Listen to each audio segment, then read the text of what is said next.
Is the mind physical or non-physical? In Plato's The Republic, it is argued that the mind is part of the functioning of a soul, or the human being as a whole, where the man is sectioned into three separate identities. The first, reasoning, pertaining to logic and problem solving. Second, spirit, more of the emotional side of things. And then finally there's desire, which I hope is also self-explanatory. The mind, along with the body, helps put these together, functioning as a whole to make the human being. René Descartes, 17th century philosopher, goes on to say that the mind is better than the brain. He says that we know we think because, well, we think to ourselves. We know we have a mind because we think. For him, this is enough proof that we exist. And the only explanation is that there is God, and God put this soul, this mind, into us, into our physical body. There's a mind and soul non-physical, while then there's matter. This is known as Cartesian dualism. Now, Buddhism brings a different eye to the argument. While you could say there's a mind, there's definitely not a soul. And the way we could term as mind is sort of divided into three. Mano, which is sort of the thought processes of intentions and purposes and reasons, while Sita, sort of taking in feelings and experiences, and the Vijnana, sort of cognitive consciousness and psych factor that causes rebirth.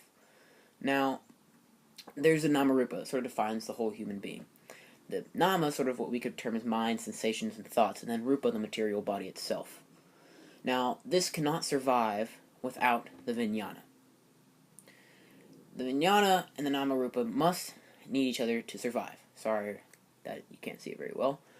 And without each other, they can't function as well because you can't have rebirth without the body, and vice versa. So Plato thinks that the mind is meant to put together us as a human. Descartes already thinks it's separate and non-physical, while with Buddhism, it's sort of combined and it's already part of that same essence. Sebastian Sung. Sebastian Sung is a neuroscientist and studies what he calls connectomes. Connectomes, as he explains, are basically the physical pathways of neurons in our brain. So that's the mind, right? That right there. We don't need any more description. Not exactly. The mind-brain identity problem. Is the mind this? That's that lump in your head.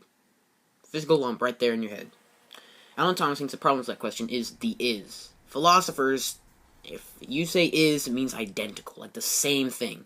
Not like identical twins, but the same. Like the brain is the mind. Take a car, for instance. A car needs to be built a certain way to not fall apart. It needs a steering wheel to maneuver. But it's the driver that maneuvers, and the driver is not part of the car, so what the heck's a driver? The consciousness? Something that goes beyond the physical brain? Thomas Nagel thinks yes. While the consciousness is a part of a basic aspect of humans, it extends past the physical boundaries of the brain.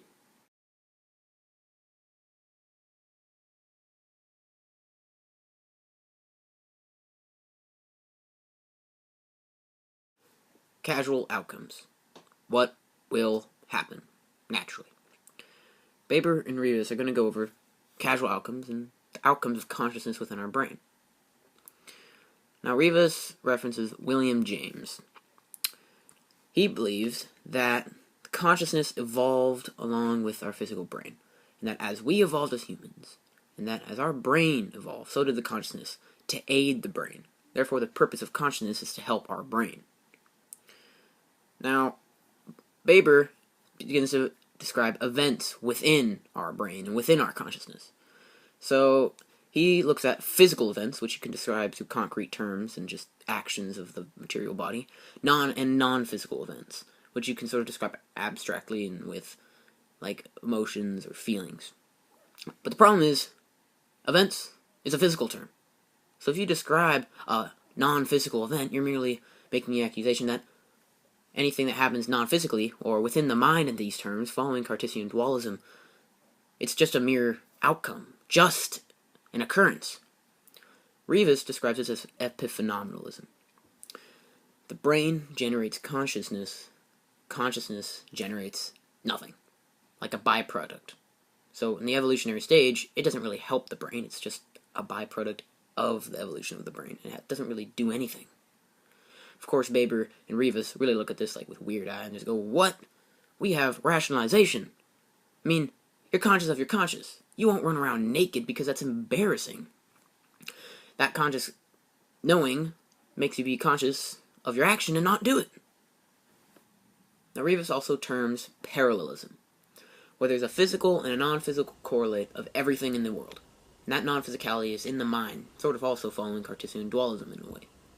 Now, he doesn't understand this, because our non-physical thoughts, supposedly, of things, change when we see them act in the physical boundaries of Earth. Therefore, this sort of proves this interactionalism between the mind and the physical brain, and how they need each other to define things, define themselves, and to function. So what came first? Well, Baber would more explicitly say the brain came first, because that's where our consciousness is, and it was created by the brain, and therefore the mind revolves around that. So the brain came first, and then the mind is now. And while Rivas doesn't exactly say the mind came first, he believes more that when the brain was created, there was already something of the mind. Not necessarily that the mind came first, just that the mind has a more potent part at the very beginning of the human consciousness and the human physical being. Larry Dawsey. He believes that consciousness is a non-local phenomenon. It is not specified to a point in time or space. It is like some infinite thing, though of course not a thing because it's not physical. Our brain merely works like a radio. A radio merely amplifies sound waves to our understanding. So you hammer a radio, you just destroy its ability to amplify the sound waves as well. While you wound a brain, what you do is that you diminish the quality or the conscious capability and that it can function. And this sort of diminishes sort of memory and maybe understandings of what things are and identity, who you are maybe, and misconceptions of ideas. Here's an idea. Here's Santa. Well, not Santa. Dan Dennett. Now, why would he believe this? Well, he says that we just create the term consciousness, and we believe that consciousness is something that can control our activities and something that helps us decide to control what we do. But that's not it. Our brain merely takes in its surroundings, takes in other ideas from other people, and that's it. That's all it can do. It's just that physical lump, and that's what it takes in, and we create this idea of consciousness. Of course, this is really controversial for everyone that's already brought up. Now let's go even more controversial. The mind creates the illusion of time and space. That's Kant. Now, Larry can be pretty happy about this. I mean, the mind isn't limited to the brain. Yeah, the mind creates this illusion of a physical brain, so of course it isn't limited to that. And then, it can only take in its surroundings to be able to achieve anything. And this is what Kant describes as synthesis. We first identify things in our surroundings, then we organize them together through our memory, which this creates memory, and then relate things together, which creates concepts.